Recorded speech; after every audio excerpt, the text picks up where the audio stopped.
Hey guys, I'm Mr. Cats with the Hyperloops, and today we'll be going over the regionals and or meta from this recent weekend, which was, if I'm not mistaken, which is January 27th through 28th. So the two regionals that went on that I know of were Omaha, which was the EAW format, and then Portland was a modified Legacies format. So they had Legacies available, but the starter deck stuff was not.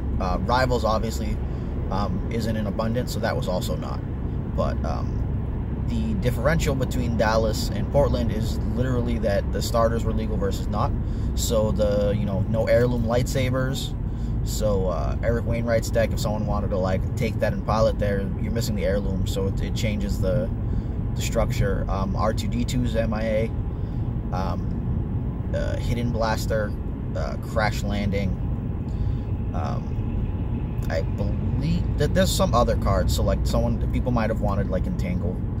And anyone that's wondering, Entangle's a 2 cost, I believe. Spot yellow, remove 2 dice that equal up to a value of 3. Yeah, so it's not that they equal a value of 3, but up to. So you could hit a special and a special, a 2 and a special, a 3 and a special. But yeah, so there's a wide assortment of options there. So now we'll quickly go over the Omaha one, because most people have been very tired of hearing about EAW format. But this one in particular was a bit interesting. The finals did not include R2P2 at all. So I'm familiar with both of the people who were in the finals. One of them is Elrathian, or call him Odd Ritter online, or it's I believe it's Olivier de Riddler, or de Ritter. I might call him Riddler. I don't know why. But yeah, so he ended up with 2nd place using Qui-Gon Jinn Cannon. So I don't know the exact list, but I believe he was probably running the Swiftness Concentrate stuff. May have made other adjustments, but he said there were a lot of 3-character large health pool decks in the field. And overall, that was kind of a pain in the butt at times. But since that deck's very defensive, he could just build up on shields and survive that way. The winner is a deck that I talked about before, when I talked about 4-wide vehicle, hero vehicle, and then OTK. And the gentleman who, as far as I know, had built the 4-wide deck as of recent, Shane, is the one who ended up taking this one down. He made some adjustments to the list, and he went out, and I don't know if he lost any in Swiss at all, but overall it was very nice to see that deck take down a relatively stale format, because people there's just no reason to really develop new stuff. So the fact that he went and made some adjustments and tried to give it his all in a format that's expiring is definitely great. So it's kind of funny that we end the whole EAW meta not really knowing if R2D2, I said R2P2 was the king of kings. I want to say Omaha was 28 players, so while it's not any of the 80 player events, that's a pretty solid showing, especially if you good players in the area and whatnot. And I believe several of the people from Texas had also traveled out to this. So yeah, in top 8, I want to say Eric Wainwright was running Asajj plus Quinlan Vos, if I'm not mistaken. But yeah, so he top 8'd with that, and that's a whole new brain fart ball game. That's crazy. But I don't know most of the rest of it. I'd assume there was a couple R2P2s in there, maybe something with Sabine. There may have been a second 4-wide vehicle deck up in there, from maybe from Jane's group. But he took it down, and yeah, that's the end of the EAW format as far as we know it. Now let's fast forward to Portland. So now Portland, I talked already, no access to the starters, so things are a bit quirky there, because you don't there's not a bunch of amazing stuff from the starters, but it does have the options for making some of the old viable decks even better. So like Sabine Ezra really wants Hidden Blaster because it gives you the 8th set of ambush weapons, meaning you could have 6 at the 2-drop as opposed to just Holdout and X8. So, and then the other thing is that hidden, when you're cycling those, you're pinging off a shield. So it's almost like if you're playing against any of the decks right now, because they're all shield based, it's almost like the sides are 2/3/3 in comparison to other stuff. So like that's pretty amazing for what we're looking at. Like just kind of think of like Kylo's Crossguard, how it dealt a damage when you played it on Kylo. More often than not, if there's a key target, it might have a shield to start the round, or at least some point in the end. So in the next round, if they overwrite with the Hidden Blaster or pull it out from the discard pile, you're getting a damage there. Like Ayla vehicles or anything like that, definitely wants R2D, R2P2, R2D2. It's too much R2 somethings. This is bullshit. And then, you know, potentially like Crash Landing. The yellow decks probably want some form of Entangle if they can generate lots of money. So like anything Yoda yellow probably wants some money. So now let's talk about top 8 a bit. Now I'm gonna see if I can remember this off the top of my head, but there were 3 decks that included Hondo, and there were 3 decks that included Po2, and 2 of them were the same. So like there was Yoda Hondo, that's 1. There were 2 Hondo plus Po2, so we're at 3. There was a Ayla, sorry, I don't know why I keep saying Ayala when I think of like the words. There was Po2 Ayla. Then there was a Riken Yoda, I think it's Partisan Mill, pretty much Rainbow Hero Mill. So 3 character dice start. So that should be 5. There was Elite Ayla, single die Ray 1, Wookiee Warrior. So that's 6. There was a Kylo 2000 deck. That makes it 7. And I want to say I think there was a Rainbow 5 that was Mother Talzin based. So like probably Mother Talzin, Stormtrooper, Balatik. So if I'm correct, that should round out the 8 decks. And there was a stream from the Portland game store. Now the weird thing is that they did a 2-day event, which isn't necessarily weird. Like it gave people time to rest up, go into the next thing without like the fatigue. But they streamed it, so it's like, okay, cool. But they didn't set it up to keep the recording of the stream. So if you watched it, if you didn't get to watch it and you wanted to go back and watch it, you can't. After day 1, some people figured that out, so people were like recording the stream as they watched it. So you'll probably see some of that stuff floating around. Maybe they have it somewhere available in the back, but they just made it not available in order to help out with people that do the not ghosting, but like if you have teams or you have friends online and they're watching, so they can help get you deck lists and get you prepared the night before. Potentially stuff like that. So it's like, oh, okay, you know, but we'll find out soon enough. There should be deck lists floating around of what pretty much was played. So the top 4 ended up being Mill versus Kylo 1000. Then it was Mill was Yoda, Riken, Partisan, by the way. Like I don't remember saying Riken. I remember saying Yoda and Partisan, but I don't know if I just randomly started saying other shit. And then the other match was actually Yoda Hondo versus Po Hondo. And that deck was really interesting to watch because, like, whoever got off to a fast start pretty much crushed the other person.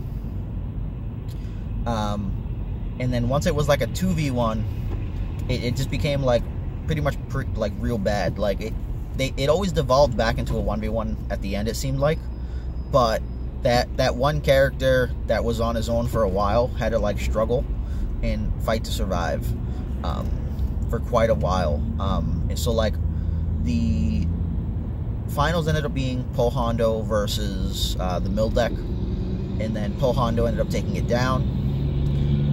Couple things to take away from the event is that Hondo has an amazingly great early game, and the Hondo dice late game, whilst they do strangle your opponent's resources, can almost be considered useless from that standpoint, because you're now working with whatever upgrades you had left.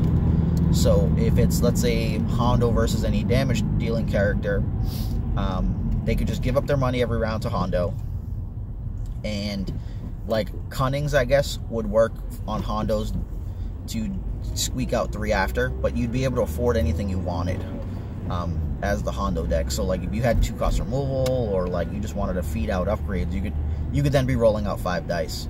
And that deck also ran like Canto Bite because of the special. They ran Throne Room, and he had Planetary Uprising in the deck.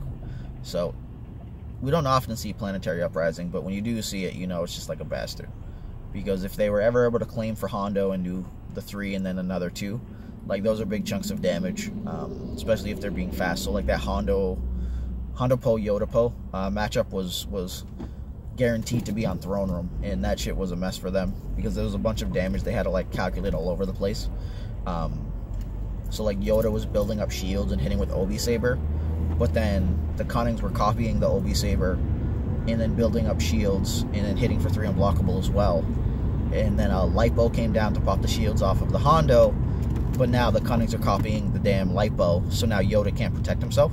Yoda was kind of screwed because whatever like upgrade he got just wasn't going to go the distance. The only way it would have ended up working, because he had Lone Up to heal 3 every round, was if the Yoda had like a Canto Bite of his own to special into 2s, so that, and then heal, so that the Cunnings were only getting like 2s off and having to bust through shields, as opposed to getting like triple, you know, unblockable or remove all the shields, deal 2, which is just too much damage for the Yoda to try to like cope with. So that was very interesting to see. The finals pretty much came down to the fact that Po2 Hondo had ran double Vandalize, like completely obliterated that match, I guess is how I'd say it. In the 2 games that I watched where Po Hondo won, Vandalize never really allowed C3PO to stick on the table. And without C3PO, the Mill deck has a very, very hard time getting the discard at the end of the game, as well as like making adjustments with their small amounts of dice. The Mill player also just had the worst time trying to find his hyperspace jumps. They were like 2 of the last 3 cards in the deck, if not both of the last 2 cards in the deck. So he couldn't switch over to his battlefield that discards from hand, and that was a huge problem. If instead, I believe he had access to New Orders, he might have been able to go to it. Oh, 1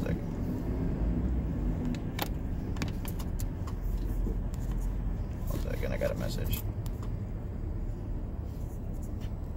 Sorry about that. But yeah, I'm in standstill traffic, so like there's stuff moving in the background, but I'm not moving.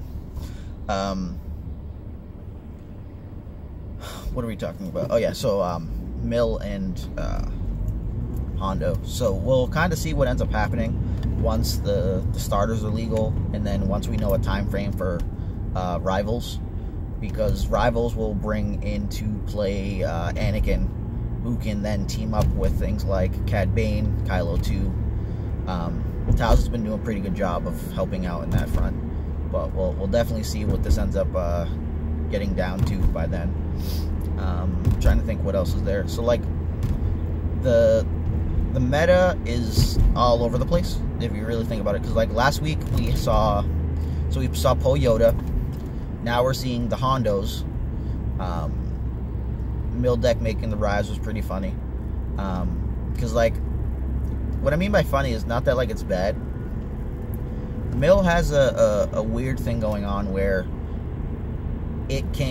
so if people slow themselves down damage wise, Mill has a very easy time like going through and crushing. And a lot of people, when it's like a brand new meta, because nothing's really tweaked, the deck tends to be a little clunky. So Mill has a good time at trying to mess with that. The only dilemma is that they have an issue with removal at that stage. Like, it's hard to decide which pieces of removal to run because you don't really know what's going on. So, like, let's say Garbage Chute, for instance. Garbage Chute's great when you're playing against a bunch of aggro decks. Now, when you're playing into, like, Yoda, who can go 4-speed chain into other stuff, into, like, damage, or Hondo, who doesn't have, or, like, say Poe Hondo, they don't have a damage side on any of their base dice. Their upgrades do, but, like, then you're hitting your Garbage Shooting for 1 onto an upgrade, so it's like, same thing kind of applies to Hasty Exit. So, like, Hasty Exit is much worse if we're in a format of a bunch of Yoda Hondos. Now, and then, like, the same applies to kind of like Poe Hondo, where if they're claiming all the time, you can't Hasty Exit. So, the faster a deck is, the harder it is. So we should definitely see some adjustments in the removal. We didn't see any Obi-Mas in the finals, not finals, in the top 8 for this. The 3-wide blue deck wasn't very good because of Heirloom. 7th OTK didn't end up making it there. Don't know how many people ended up playing it either, though. I'm trying to think what else has been up and coming. Tarkin 7th, still nowhere in sight. So it kind of looks like Tarkin 7th is having major issues. It was played a lot online, but the whole indirect thing means you can't focus down a guy easily. So if you're sitting there just getting damage in, but then you get one of your guys focused down, your damage decreases immensely. While they're still capable of going max damage, they just have to maneuver around whatever damage you have. So as you sit there trying to try to single target because the damage was spread, it gets very hard for them to actually take your guy off the table. If they can get it into a 1v1 situation at the same time that you do, they tend to be ahead because they had additional damage on the other guy. So we'll see if Tarkin 7th makes any sort of comeback, but Tarkin is MIA. 7 Sister MIA. But whole heaps of Yodas. The Yoda love is strong. A deck 1 that couldn't run Force Illusion. How about that one? The finals did not have... I think it didn't have a Force Illusion between the two of them. It may have been in the mill deck, but I don't recall seeing it. So we'll see how that goes. The mill deck was super heavy duty on shields. They had Yoda Hut. And Yoda Hut was doing work for him. Getting that shield and the resource was pretty filthy. Because, like, if you can do it the first time you cast it, then you're looking at it. Essentially, it costed 1, so you paid 1 to get a shield.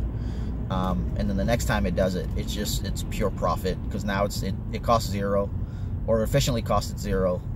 Got you 2 shields, and potentially, like, ruined the opponent's plans because they can't just leave it on. They can't just leave it out and let you, like, build up like that, especially with Regan. So lots of pluses there from Yoda Hut. So that was cute, cool. Trying to think what else we'll be expecting to see.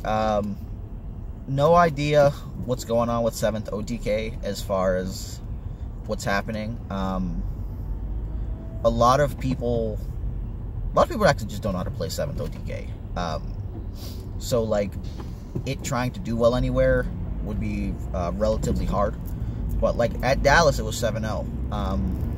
Maybe people just didn't know, or people weren't ready. But it seems like if a good player picks it up, it's definitely threatening. If a weaker player does, not so much, because you have to really see what's happening and what's coming about, especially as people learn how to play against it, and potentially like Tekken removal or answers. But I expect to start seeing a lot of easy pickings, vandalizers. What else is there? Yeah, no, easy picking vandalizer were easily the bee's knees. Any decks with like chance cubes, the vandalizers were capable of just blowing that out, similar to a rend, but at the cost of 1. But not every deck is yellow, so that's where stuff comes in hard, because a hero yellow deck gets the easy pickings. And Easy Pickings is just such a good card for getting blowout rounds. It's akin to Feel Your Anger. But a lot of the time, if there's like focus and whatnot, you can... It's easier to show up. So like if someone rolls out a Yoda and a Hondo but didn't resolve them, like you have pretty good odds to show up 2 specials, especially if there's like a Force Speed somewhere, Cunnings, because they're all running special decks. So like they could activate out and hit 2 specials, and now you like blow out part of the round. That could be like blocking, you know, 5 damage or something like that. But I'd say read up on the rest of the article if you haven't already, and I'll be brushing up on some of the other items, and hopefully we get Shane, the gentleman with the 4-wide vehicle deck, to write an article to give a breakdown, because it's really interesting to look at the end of metas as people will try to tech against the big dogs and come out ahead with the win. But that's pretty much all I have for today. Sarcastic Hyperloops reporting out. Hyperloop out, baby. Deuces.